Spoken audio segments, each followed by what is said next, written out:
बच्चों, आप लोग मुझे नहीं जानते हैं क्योंकि मैं आपको आपके क्लास में कभी नहीं आई। ठीक है, चलिए मैं अपना परिचय आप लोगों को देती हूँ। मेरा नाम श्रीमती सीमा कुमारी है। ठीक है, क्या नाम है? श्रीमती सीमा कुमारी। मैं आपकी हिंदी अध्यापिका हूँ। ठीक ना? आप लोग अभी तक बहुत मस्ती किए ना? हाँ, तो अब थोड़ी सी पढ़ाई कर ली जाए। आप लोग तीसरी कक्षा में चौथी कक्षा में आ गए, यानी थर्ड क्लास से फोर्थ क्लास में आ गए ना? तो अभी आप लोग अब थोड़ा सा पढ़ाई भी करना है ना? तो सबसे पहले आप लोग क्या कीजिए, पढ़ाई करने के लिए टेक्स्ट बुक ले लीजिए। ठीक है, यानी कि हिंदी की किताब। उसके बाद क्लास वर्क भी अपने सामने ले लीजिएगा। ठीक है, फिर एक रफ बुक रख लीजिए अपने पास और अपने हाथ में एक पेंसिल जरूर रख लीजिए। ठीक ना? हाँ, तो एक हिंदी की किताब, हिंदी क्लास वर्क, पेंसिल और एक रफ बुक, ये 4 सामान आपके पास रहेगा। हाँ, तो अब आप लोग लेके आराम से बैठ जाइए और अध्यापिका जी क्या पढ़ा रही है शांतिपूर्वक सुनिएगा। अगर शांति से नहीं सुनिएगा तो फिर नहीं पढ़ पाइएगा। ठीक ना? हाँ, तो चलिए अब आपकी अध्यापिका जी आप लोगों को सबसे पहले आज क्या बताने वाली हैं? वर्णमाला।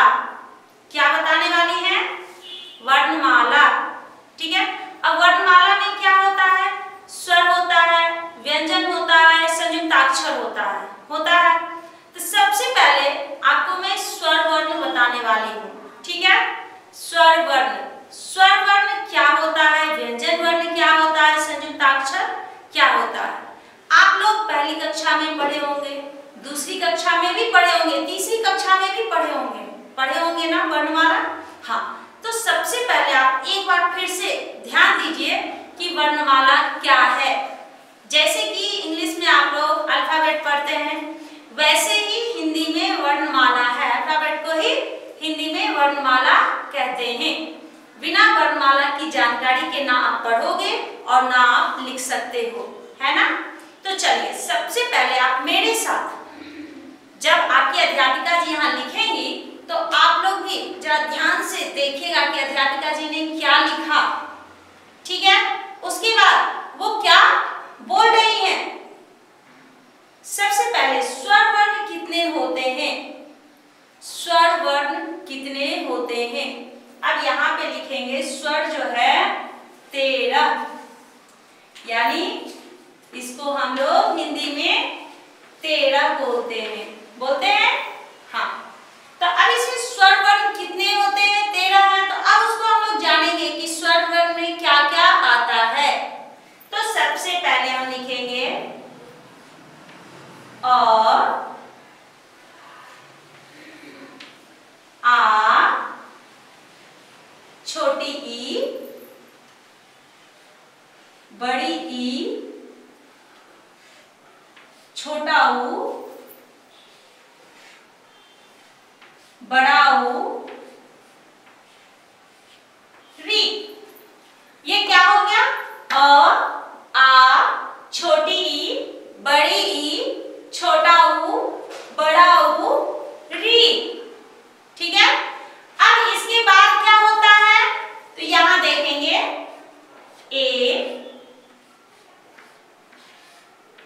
आई, ओ,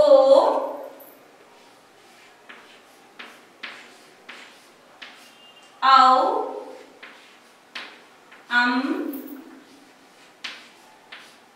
आह। अब इसको आप लोग काउंट कर सकते हैं, यानी गिन सकते हैं। 1 2 3 4 5 6 7 8 9 10 11 12 13 हो गया। यानी कि ये आपका स्वर वर्ण हुआ। इसका हम लोग कहाँ उपयोग करते हैं, इसको कहाँ इस्तेमाल करते हैं? तो किसी भी व्यंजन वर्ण के साथ मात्रा के रूप में हम स्वर वर्ण का इस्तेमाल करते हैं।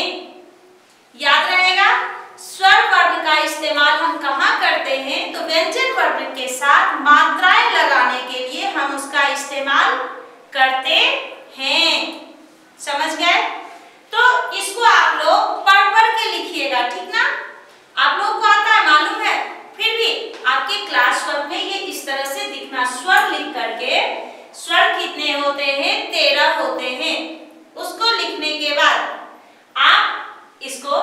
लिखोगे। किसको लिखोगे? अ आ छोटी ई बड़ी ई छोटा ऊ बड़ा ऊ री। फिर ए ऐ ओ औ अं अह। ठीक है? हाँ, अब इसको लिखने के बाद आपकी अध्यापिका जी आप लोगों को बताने जा रही है व्यंजन। व्यंजन क्या है? व्यंजन वर्ण क्या है? ये स्वर वर्ण हुआ और अब हो जाएगा व्यंजन वर्ण।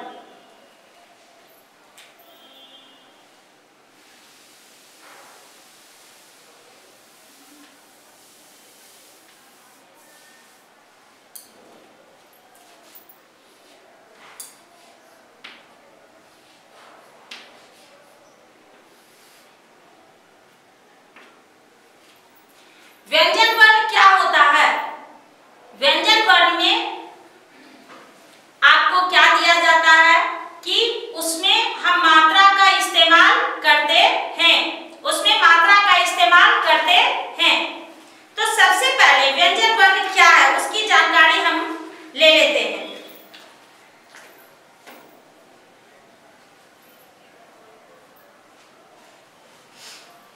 व्यंजन वर्ण में आपको क से लेकर के ह तक आता है। क से लेकर के ह तक आता है। सबसे पहले आप लोग व्यंजन वर्ण की जानकारी लीजिए कि व्यंजन वर्ण कितने होते हैं। व्यंजन वर्ण आपको 36 यानी 36 व्यंजन वर्ण कितने होते हैं? 36 यानी 36। ठीक है? व्यंजन वर्ण कितने हुए? 36। अब इसको हम कहां से कहां तक लिखेंगे? व्यंजन वर्ण क्या है? तो वे वर्ण जिन पर स्वर वर्ण की मात्राएं यानी स्वर वर्ण को उसमें इस्तेमाल मात्रा के रूप में किया जाता है उसे व्यंजन वर्ण कहते हैं। चलिए अब हम लोग लिखेंगे इसको। क ख ग घ र। ठीक है? क ख ग घ र। अब आगे च छ ज झ इनी। च छ ज झ इनी। ठीक है? अब आगे हम लोग बढ़ेंगे। ट ठ ड ढ न। ठीक है? ट ठ ड ढ न। फिर त थ द ध न। याद रखिएगा कि यहाँ ध जो है इसके बीच में हम रेखा जो है नहीं खींचते यानी लाइन जो है नहीं खींचते, वो गलत हो जाता है। जैसे कि यहाँ पर आप देख सकते हैं घ में हम ऊपर रेखा खींचते हैं तब जाकर के वो घ बनता है। जैसे कि अब इसको हम ऐसे लिख दिए तो ये क्या हो जाएगा? हमारा घ हो जाएगा। क्यों? क्योंकि इसमें पूरी रेखा खींची नहीं गई है, इसलिए हमें हमेशा इसमें पूरी रेखा अगर नहीं खींचे तो वो गलत हो जाएगा। वैसे ही ध में हम बीच में ये रेखा नहीं खींचते हैं, इसलिए उसे ध कहा जाता है और इसे घ कहा जाता है। ठीक है? अब चलते हैं आगे। प ह ब भ म। अब आप यहाँ भी देख रहे होंगे भ जो है उसमें भी हम लोगों ने पूरी रेखा नहीं खींची है। आप लोग पहले खींचते थे लेकिन अब नहीं खींचिएगा। भ में हमेशा ऐसा ही रहना। ठीक है ना? अब आप अगर इसमें ऐसा कर देते हो तो ये म हो जाएगा, ये भ नहीं होगा। ये क्या हो जाएगा? म हो जाएगा। आप भले ही इसको ऐसे कर दिए फिर भी ये म ही होता है, ये गलत हो जाएगा। अगर आप ऐसा लिखते हो तो ये गलत हो जाएगा। आपको ऐसे लिखना है, बीच में जो रेखा है उसको हटा देना है। नीचे रेखा नहीं खींचनी है, ठीक ना। हाँ, तो अब यहाँ तक आप लोग लिख लोगे। फिर आगे, इसके आगे क्या हो रहा है, य र ल व तालव्य श मूर्धन्य श दंत श। हाँ, जैसे कि आप लोग इसको पढ़ते होंगे शे श स, लेकिन मैं आप लोग को बता रही हूँ, आप कभी भी अगर हिंदी ग्रामर की किताब कभी मिले तो आप उसमें देखिएगा, इसको हम लोग तालव्य श बोलते हैं। क्या बोलते हैं, तालव्य श। इसको आप जब भी बोलिएगा तो अपने तालु से बोलते हैं। एक बार आप ध्यान से बोल के देखिएगा, तालव्य श। और इसको हम लोग मूर्धन्य स बोलते हैं। क्यों, इस स को जब भी बोलते हैं तो पूरे मुंह से आवाज आती है, यानी हमारा जीभ जो है वो पूरे मुंह में घूमता है, इसलिए इसे मूर्धन्य स, मूर्धा यानी मुंह से बोला जाता है। ये क्या है, दंत स, ये दांत से बोला जाता है। हमारा दांत जो है दोनों मिलता है इस स को बोलते समय, इसलिए इसे दंत स कहा गया है। ये क्या है, ह। आप लोग समझ गए वर्णमाला में स्वर कितने हैं, व्यंजन कितने हैं। अब आप लोगों को लग रहा है टीचर तो अक्षर प्रज्ञा लिखे ही नहीं है। नहीं, वो आपका क्या है, संयुक्ताक्षर। वो क्या है, संयुक्ताक्षर। तो इसको हम लोग यहीं पे छोड़ेंगे, यहाँ तक लिखने के बाद आपको आगे नहीं लिखना। फिर आगे कब लिखेगा, जैसे स्वर लिख करके आपने स्वर वर्ण लिखा, व्यंजन लिख करके ये व्यंजन वर्ण लिखा, वैसे ही संयुक्ताक्षर लिख करके, संयुक्ताक्षर को संयुक्त वर्ण भी कहते हैं, संयुक्त वर्ण भी कहा जाता है। तो वैसे ही अभी आप लोग वह लिखिएगा।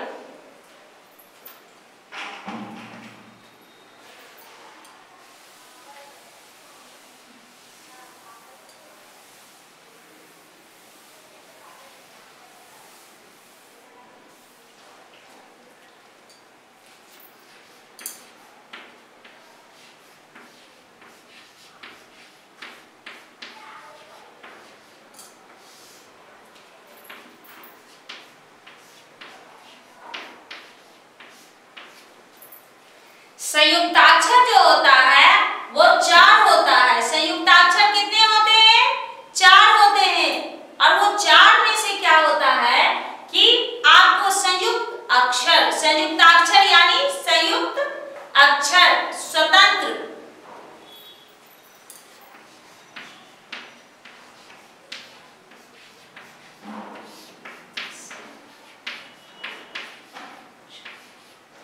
संयुक्त प्लस अक्षर, संयुक्ताक्षर, ये अपने आप में स्वतंत्र अक्षर होता है। ये अपने आप में क्या होता है, स्वतंत्र अक्षर होता है। अब इसमें क्या आता है वो ध्यान से देखिएगा। अक्षर त्र य श्र। आपने देखा छ त्र य श्र, ये 4 जो है ये चारों आपके संयुक्ताक्षर हैं। अब ध्यान रहेगा, तो सबसे पहले आप लोग वर्णमाला में बस डिवाइड करके लिखिएगा कि आपका स्वर कितना है, व्यंजन कितना है, संयुक्ताक्षर कितना है। स्वर आपका 13 था तो 13 लिख करके फिर स्वर लिखेंगे, फिर एक लाइन बीच में गैप रखिएगा, फिर आप क्या लिखोगे, व्यंजन वर्ण। वो कितने थे, 36। तो वो लिखने के बाद फिर आप क से लेके ह तक लिखोगे, ठीक ना। सुंदर लिखावट होनी चाहिए, सबकी हैंडराइटिंग अच्छी होनी चाहिए, नीट। उसके बाद संयुक्ताक्षर, ठीक है, संयुक्ताक्षर 4 है तो 4 लिखने के बाद इसको आप लोग लिख करके उसको खत्म करोगे। इसके बाद आप लोगों का देखिए, सबसे पहले क्या है कि संयुक्त में अक्षर जो होता है वो स्वतंत्र होता है, किसी पर निर्भर नहीं करता है, डिपेंड नहीं करता है। जैसे कि अभी आपको मैंने बताया कि स्वर वर्ण व्यंजन वर्ण के बगैर अधूरा है, व्यंजन वर्ण स्वर वर्ण के बिना अधूरा है। जैसे कि अब व्यंजन वर्ण में नल, कोई शब्द आया नल, न ल, नल लिख दिए, चलिए ठीक है। अब जैसे कि आम,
12 खड़े फिर जाके किताब पे ध्यान देंगे, ठीक ना।